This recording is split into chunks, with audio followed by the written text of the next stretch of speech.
terakhir kita akan pakai gedung ini. Kamu mulai sembahyang dari sini dari kapan? Sejak kapan? Sejak tahun berapa yang kamu ingat?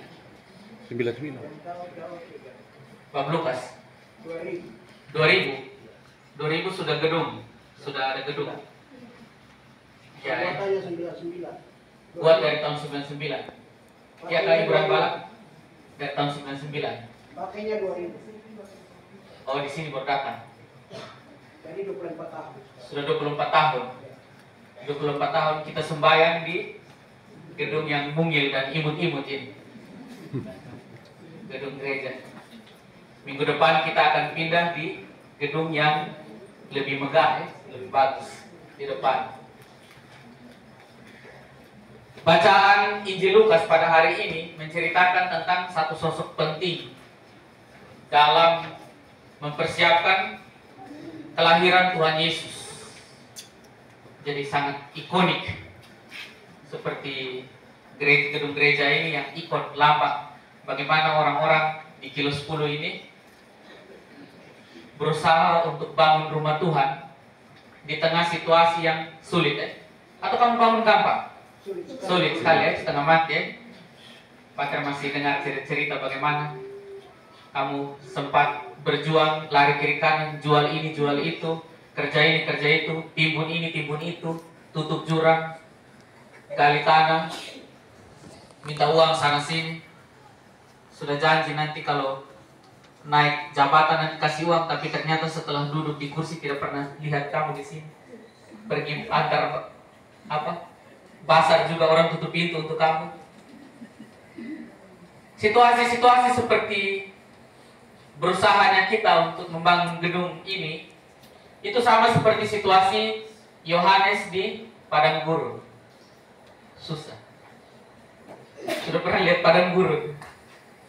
Belum ya? Kita semua kan bukan tidur tinggal di Timur Tengah. Sama Pacar juga belum pernah lihat padang gurun. Hanya lihat di TV atau YouTube. Tapi ada teman-teman misionaris SPD itu yang bekerja memang murni di padang gurun di Afrika. Dan kesaksian hidup mereka ialah di sana itu tidak ada apa-apa, tidak ada kasbi, tidak ada apapun yang bisa lebih banyak itu berburu. Binatang padang itu ada binatang-binatang padang gurun berburu dan hidup itu susah sekali. Yohanes Pembaptis itu tinggal di padang gurun, mengalami satu hidup yang sulit sekali, sama seperti kira-kira mirip lah cerita kita ketika berusaha untuk mulai sembahyang di tempat ini, bangun gedung gereja supaya kita dapat berdoa dengan baik, dan juga cerita kamu sampai hari ini juga mau meninggal gara-gara bangun gedung yang baru itu.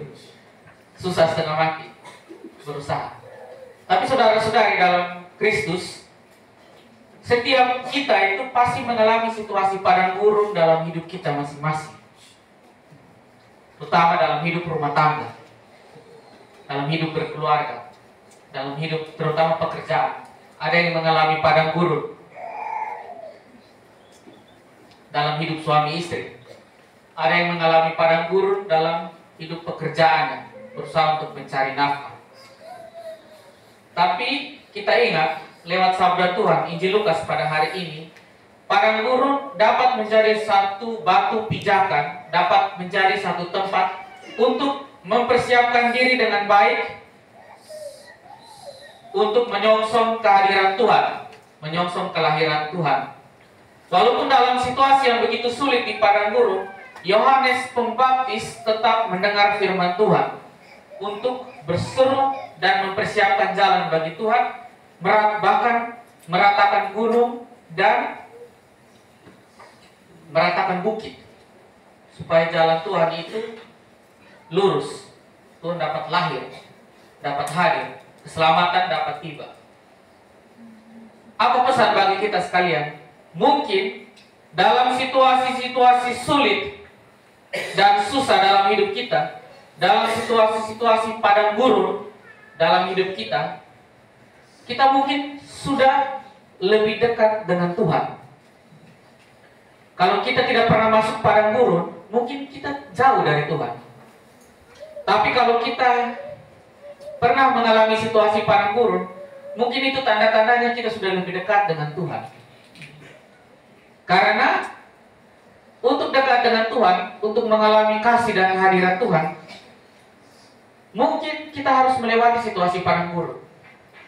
Orang kalau tidak mau lewat padang gurun atau menghindar dari padang gurun, mungkin dia susah ketemu Tuhan.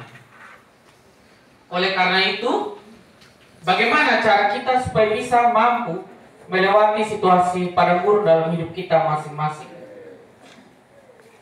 Sikap yang paling pertama yang harus kita buat adalah seperti Yohanes, mendengarkan sabda Tuhan. Datanglah firman Tuhan kepada Yohanes, anak Zakaria. Jadi Yohanes dia dengar firman Tuhan, baru dia berseru dan mempersiapkan jalan bagi kedatangan Yesus. Maka saudara-saudari yang terkasih, dalam hidup kita yang paling penting mungkin yang pertama yang harus kita dengarkan itu adalah firman Tuhan. Rajin-rajin baca kitab suci, bukan hanya di bulan kitab suci, bulan September atau karena ada katekesi, ada bahan. Tapi mungkin kita setiap hari hidup dan makan dari firman Tuhan. Baca kitab suci, dengarkan firman Tuhan, dengarkan renungan, dengarkan khotbah, dengarkan eksegese. Dengan mendengarkan firman Tuhan, kita mampu untuk tekun dan setia menjalani situasi padang gurun dalam hidup kita, dan pada akhirnya kita akan memperoleh keselamatan dalam hidup kita. Karena sesuatu yang baik dan bahagia itu selalu hadir dari usaha kerja keras, dan sesuatu yang mulia itu selalu lahir dari situasi padang gurun. Seperti kamu punya cerita bagaimana berjuang bangun gedung ini dan juga bangun gedung di sebelah. Sudah lihat catnya sudah mulai agak bagus tuh. Dalam 1-2 hari ini nanti akan buat indah dan pasti akan bahagia sekali. Ketika mulai minggu depan kita sudah gunakan gedung baru untuk sembahyang. Nah, dan ada secara panjang di balik itu. Karena pasti ketika bangun gedung ini, kamu semua ini bukan hanya tinggal di padang gurun, hampir mati di padang gurun, hampir meninggal di padang gurun karena bangun gedung ini. Maka dari itu, saudara-saudari yang terkasih, kita sekalian dipanggil untuk orang hanya bisa berjalan di padang gurun jika meratakan bukit dan meratakan gunung. Itu bahasa kiasan ya, bukan kita harus pergi gali bukit lagi di mana kan, di Malanu Pasir kan, di mana tidak. Meratakan bukit atau meratakan gunung itu artinya meratakan keangkuhan, keegoisan, kemauan diri kita masing-masing. Kalau kita masih egois, masih angkuh, masih sombong, masih iri, masih dengki, masih rakus, itu semua seperti gunung. Dan gunung itu yang tutup kita tidur terus di padang gurun, susah terus di padang gurun. Kalau kita mampu meratakan ego kita, mampu meratakan kesombongan kita, mampu meratakan dosa-dosa kita, maka yakinlah kita akan keluar dari situasi padang gurun. Contohnya Pater ambil lagi di peristiwa pembangunan baik di gedung yang lama ini maupun gedung gereja yang baru yang akan diberkati nanti. Kalau semua umat kilo 10 egois mau atur sendiri, barang ini tidak pernah ada. Kalau semua umat kilo 10 sombong, tidak mau bekerja sama, jangankan gedung itu, gedung ini juga mungkin sekarang kamu tidak pernah merasakan untuk sembahyang di gedung sendiri, di gereja sendiri. Maka minggu Advent kedua ini kita sekalian diingatkan untuk meratakan segala keegoisan, segala kesombongan, segala keangkuhan diri kita, untuk pertama-tama kita bisa keluar dari situasi padang gurun itu, kemudian dapat menyongsong Tuhan dengan mulia seperti Santo Yohanes Pembaptis. Amin. Ibu-ibu WKRI, amin. Amin. Oh ya. Tadi kamu duduk dengar diam dan saya melihat kamu punya muka sedikit hari ini dilantik ramping yang baru dengan pengurus yang baru. Tuhan Yesus memberkati kita sekalian.